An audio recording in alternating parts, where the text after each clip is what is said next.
For the latest information regarding the COVID-19 pandemic in Cupertino, please visit cupertino.org/coronavirus.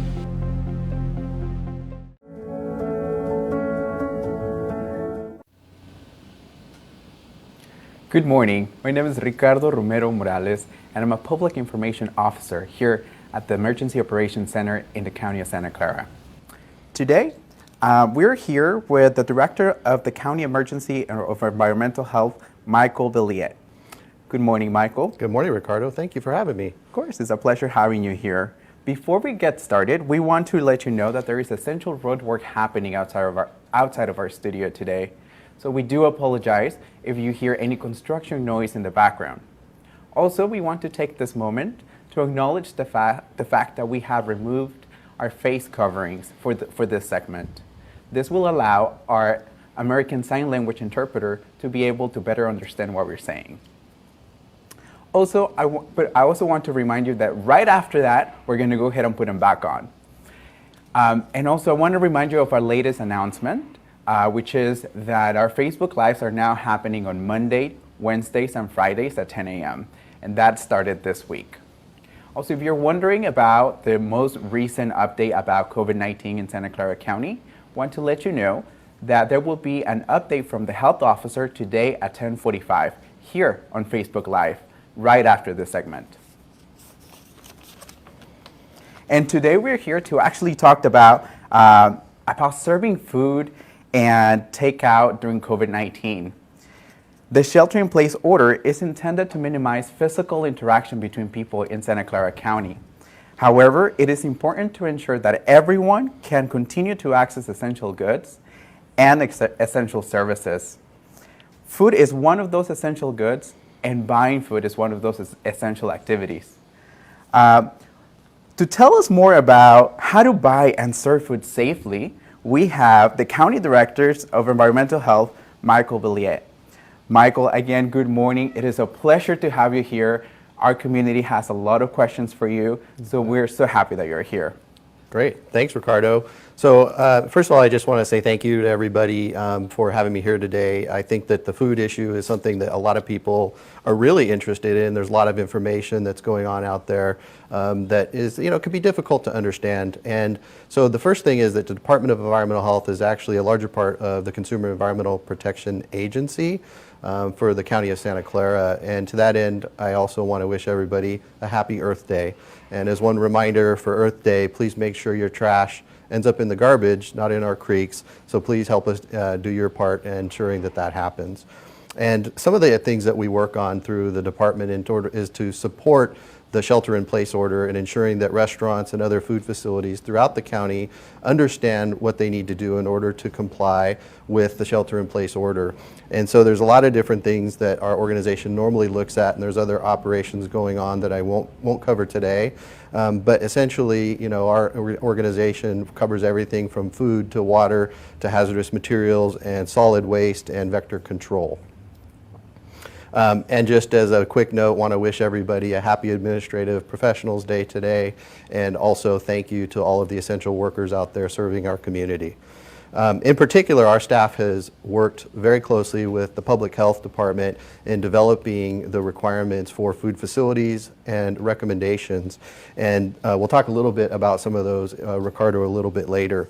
But some of the efforts that we've made is we actually did 3 different mailers of over 9,500 detailed letters and guidances that went out to everybody that serves food in the county.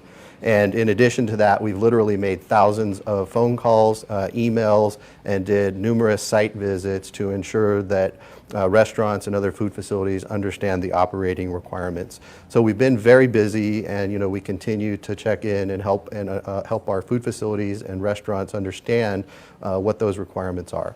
So back to you. Thanks, Ricardo. Wow, Michael, that is a lot of information, and thank you so much for all the work that you guys are doing over there.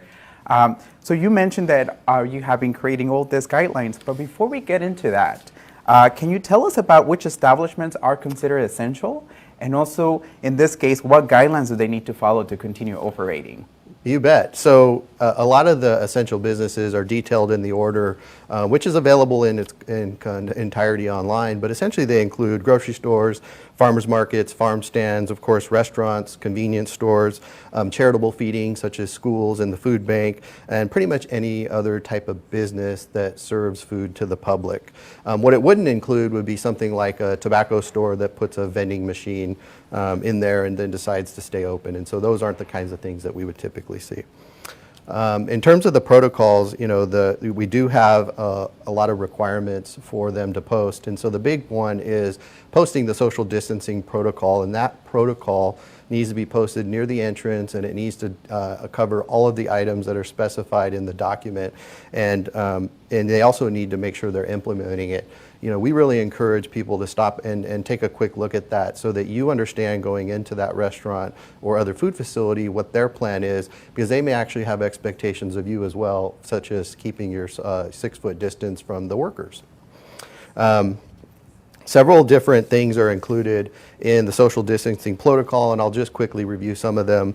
But basically, employees need to ensure that the signs are posted, as I said, and that people maintain the 6-foot distance. They have to talk about proper sneezing techniques. I think a lot of us understand how we should sneeze now, which is probably something we never really knew before. And then, of course, avoiding unnecessary physical contact with the workers there, as well as the other patrons. And then the other things that restaurants and other facilities are doing is limiting the number of people that can actually come into the building, as well as putting some really neat ground markings. We've seen a lot of different and creative ways of using plexiglass, for example, to help provide a physical barrier, and then also separating the pickup and delivery areas so that people aren't intermixing.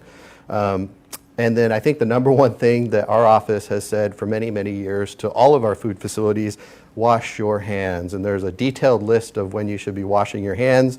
And it's not just washing your hands, it's washing your hands for 20 seconds. And the way I like to remember that is that I sing Happy Birthday twice. So you sing the song twice, and then you actually have 20 seconds. And Ricardo, the added benefit to that is it also reminds me when we have special dates coming up, like my wife's birthday this week. Happy birthday, babe. And then disinfecting and sanitizing, and so a lot of discussion in the documents about proper disinfecting and sanitizing. And again, this is not new for food facilities. These are things that they should already be doing, and making sure that high-touch surfaces and other areas are actually being cleaned on a very regular basis.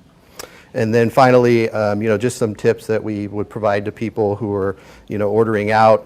Some restaurants and or grocery stores are offering, senior-only times when people can come, and there'll be a reduced number of people in the building. Some restaurants are requiring face covers for all of their essential workers. We strongly urge essential workers in the food facilities to wear face coverings. And then we also encourage them to, screen employees at the beginning of each shift. And I think another thing you'll notice is that you probably get more self-serve or full service in a restaurant setting now than maybe you did before. They'll be handing you things like your forks or your other condiments, as opposed to taking those yourselves. And again, the idea is that we're sort of limiting the interaction between people and in the food facility. And then I think finally, there are pretty strict protocols in place, for cleaning and ensuring that the facility is properly maintained, even if they've had a COVID positive employee. So again, I think the main thing here is that, this is not new. A lot of these requirements that we're talking about really aren't new to restaurants and the food industry, and the safety training that they have. These types of things are covered pretty extensively. But what I will tell you is some of the things that are new, are obviously, and new to all of us, is the social distancing protocols themselves. It's really hard to perform some of your work, when you're trying to maintain social distance. And then I'd also just point out one more item. We developed some guidance on grocery type sales, and so a lot of restaurants have availability for things like milk and eggs and bread, and you can actually pick up like a box now from several restaurants that are selling grocery type operations. We ask that they just make sure that they abide by the guidelines that we've posted on our website, because again, there's a critical need out there, and we want to make sure that people have access to the food that they need. So, Ricardo, back to you. I know I talked a lot. No worries, Michael. This is great information, and I'm sure many of you out there are having these types of questions, and this information is very beneficial for all of us. So moving on to my next question is, since COVID-19, many of us have been turning into ordering food online and delivering services. Now, my question to you is, should we be concerned about the virus being transmitted through any of those packagings or through ordering food outside of our home? Yeah, thank you, Ricardo. That's a great question, and it has come up in a lot of different forums. And we've really been looking at and evaluating this issue very closely, and we continue to do so. We've reviewed multiple reports from the Food and Drug Administration, the U.S. Department of Agriculture, the World Health Organization, and the European Union. And the consistent message through all of those is that it is unlikely to transmit COVID through food or food packaging, and there's absolutely no evidence that that has occurred at this point. And so, I think that as we continue, messaging what people can do, again, we get back to the frequent hand washing as the number one item that people can do. So after you've handled food packaging or food or anything for that matter, wash your hands before you touch your face or put food in your mouth. And, the other thing we've been encouraging too is that, restaurants, and as I said before, restaurant workers, we strongly urge them to wear face coverings when they're working. Awesome, Michael. Thank you so much. And just one last thing before we move on. If our community still continues to have questions, who should they contact? How do we get a hold of the Environmental Health Department? So there are several different ways, but primarily I think that you can contact us through our email, which is dehweb@cep.sccgov.org. And that's probably the best way that we can get back to people, and we have been doing that over the last 4 weeks. Amazing. Well, thank you so much, Michael, for being here with us again. So Ricardo, one more thing, I think we might want to cover the whole transportation and food delivery item. And so we had also prepared some guidance on transportation and food delivery, as the delivery options have been very popular right now. And so one of the items I think that we wanted to talk about was just simply the fact that one of the ways that you can get your food delivered to you is through a third-party app or restaurant itself. We encourage you to contact the restaurant to ensure or understand whether they have a preference, because then you may only be dealing with one entity. And then drivers and everybody in the whole delivery process should be hand washing again frequently. And then we have several items on our checklist, which is posted on our website, but it gets back to just the basics, which is hot foods being kept hot, cold foods being kept cold, preventing cross-contamination both in the vehicle and in the delivery process. And then a lot of the third-party deliveries are also doing touchless delivery, and that means that they'll just set it at your door and get going.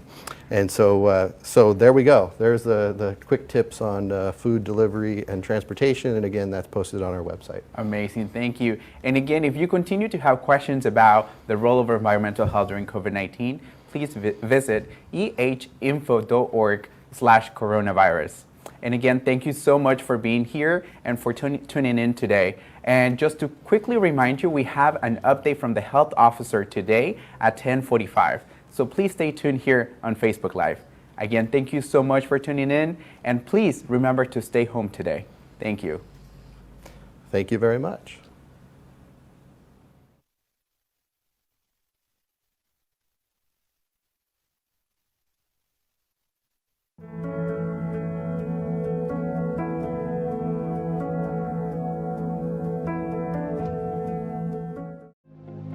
For the latest information regarding the COVID-19 pandemic in Cupertino, please visit cupertino.org/coronavirus.